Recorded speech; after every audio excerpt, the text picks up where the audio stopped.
This is a bloody riot! And let's see some stomping!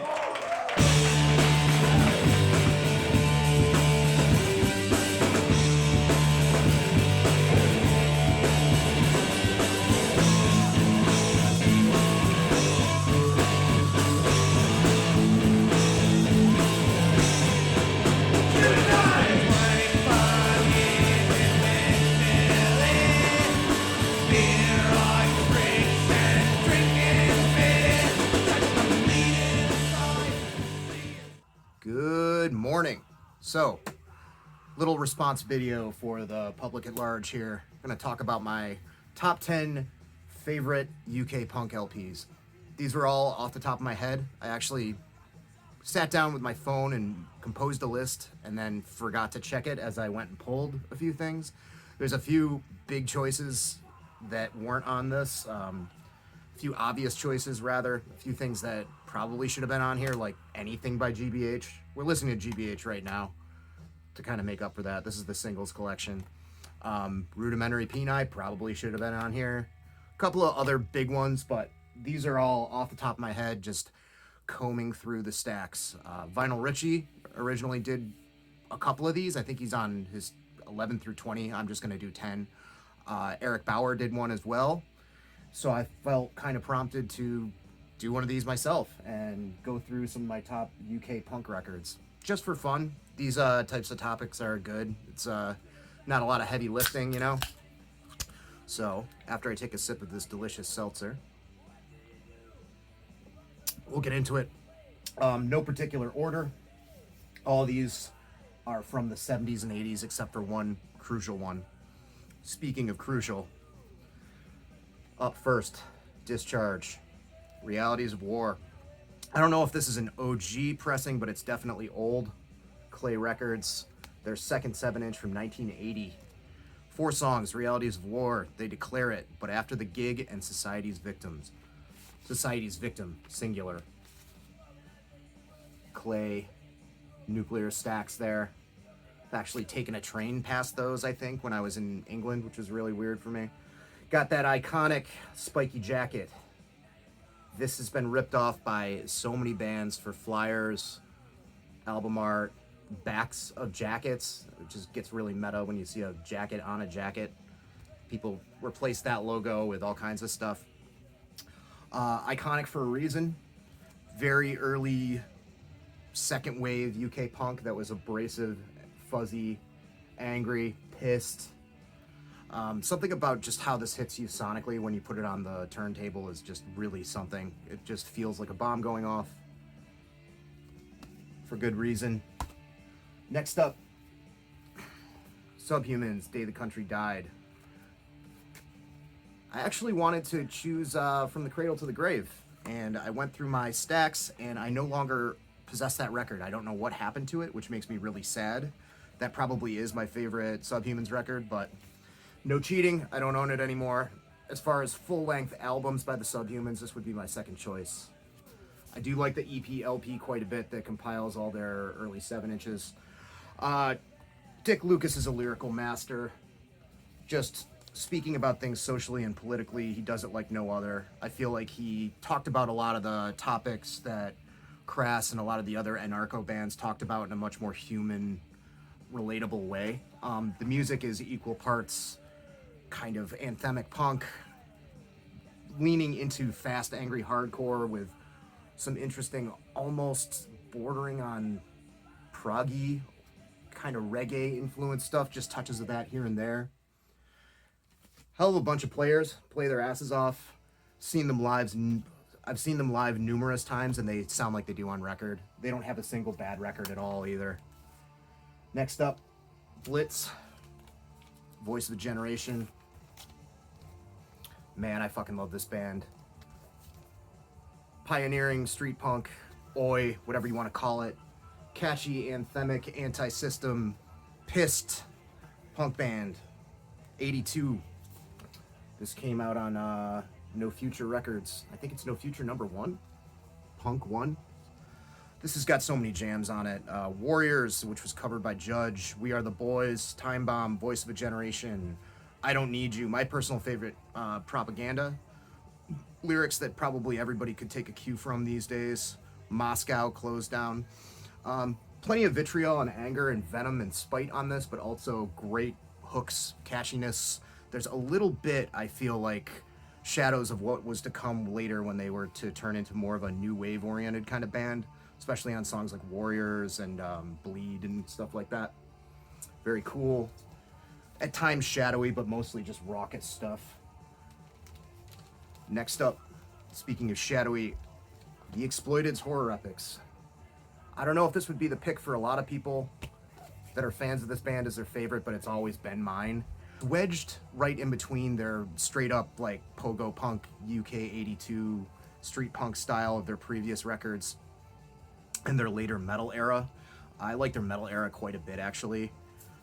Pretty much every song on the Massacre makes me want to give myself a black fucking eye. This record's really unique in that it has this very loud bass tone on it and this very reverbed out drum sound that makes it almost kind of have a Killing Joke kind of vibe to it, especially on the title track and My Life, which is the last song on here.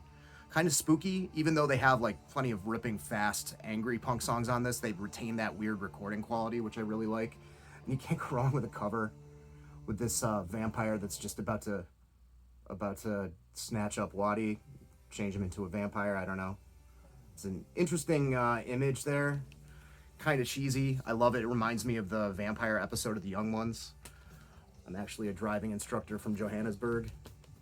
Fucking love it. This came out on Dojo Records. I think it was re-released by Combat and Rough Justice later. Coxbar Shock Troops. Big one for me. When I discovered this band, I listened to this into the ground. One of the catchiest punk bands ever. This was reissued on Captain Oi and Pirates Press about 7 or 8 years ago. Originally also came out on Dojo, I think. But yeah, Coxbar predated the punk movement, if you didn't know. They were around before the Sex Pistols. They were more of a pub rock band, inspired by a lot of the glam stuff like Slade, Sweet. They toured with the Small Faces very early on. And yeah, this is just anthemic as fuck, catchy punk rock. The choruses get stuck in your head for days. Very working class oriented kind of lyrical bass there, especially Riot Squad about, you know, a guy that used to be friends with everybody that ended up being a cop. Working, song about working off the books and kind of gaming the system, stuff like that. But yeah, every chorus on this will be stuck in your head for days after listening to this like once. 190's release. This is the Suicidal Supermarket Trolleys with Shut Up and Drink. This came out mid-90s sometime. It was 2 different recording sessions, one from 93 and one from 95.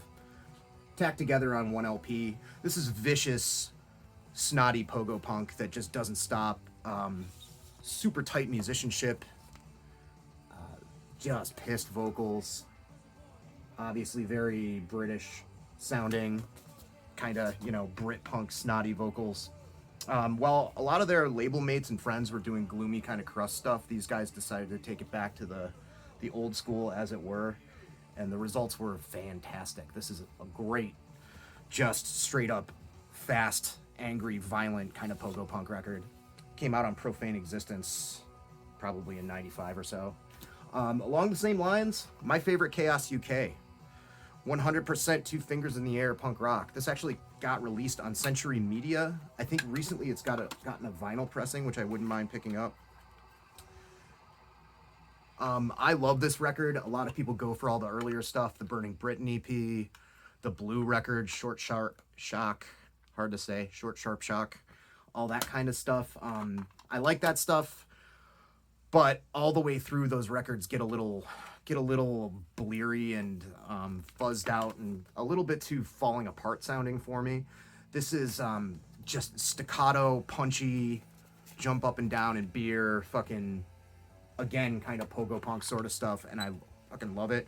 They do a ton of their older songs live on this, like way tighter than the originals are, and I like that as well. Yeah, you can't go wrong with this entire compilation. It was my introduction to Chaos UK, so that's probably why it has such a strong place in my heart Next up, the Jam in the City. Taking this back a little bit further to 77 here. Mods playing first wave of punk stuff. It's just got that soul kind of influence that these type of dudes would have. These guys that probably grew up on, I don't know, the Small Faces and all kinds of shit like that. Northern soul. It's got the energy and the urgency of punk rock, but it's got those hooks, those soulful hooks from like a lot of soul music, and I really dig that. I never really explored that much past In the City by the Jam. I've heard all Mod Cons, I like it a lot, but this is it for me. I mean, just the title track alone. Toe tapping stuff. The Damned, one of my favorite punk bands of all time, especially from the first wave. This is Machine Gun Etiquette. I have this on CD. It's hard to pick a Damned record from the first three, but I feel like this is the most diverse. I love Damn Damn Damned and Music for Pleasure. I feel like they get their heaviest and fastest and most pissed on this, especially with songs like Love Song. But then you have like real catchy tunes like Melody Lee. I Just Can't Be Happy Today, which just kind of belies Dave Vanian's sort of gothy tendencies. Plan 9 Channel 7 does that as well. Smash It Up is almost could be an Elvis Costello song. It's like a power pop new wave kind of jam, which I love. There's some bonus tracks on this, including their cover of White Rabbit, which I rather enjoy. And finally, coming in at number 10, these are in no particular order, of course, is Pink Flag by Wire. Wire was so incredibly ahead of their time.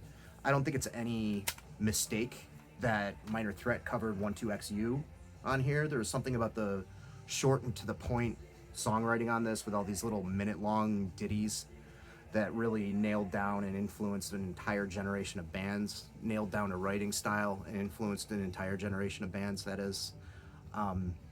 It's very, very special, very, very unique for its time. There's nothing quite like it. There's kind of expansive sounding, almost dreamy songs, and there's also almost like quick, like pub shout, kind of almost proto-oi songs on it as well. It's something really special. So check that out. Again, one of those bands, love the first record, like the Jam, love the first record, never really explored much past it. Hear great things about Chairs Missing. I'll probably get around to listening to it at some point. But yeah, super innovative. And that's my 10 UK punk records. Enjoy that. I'll be back with some 2019 bullshit next.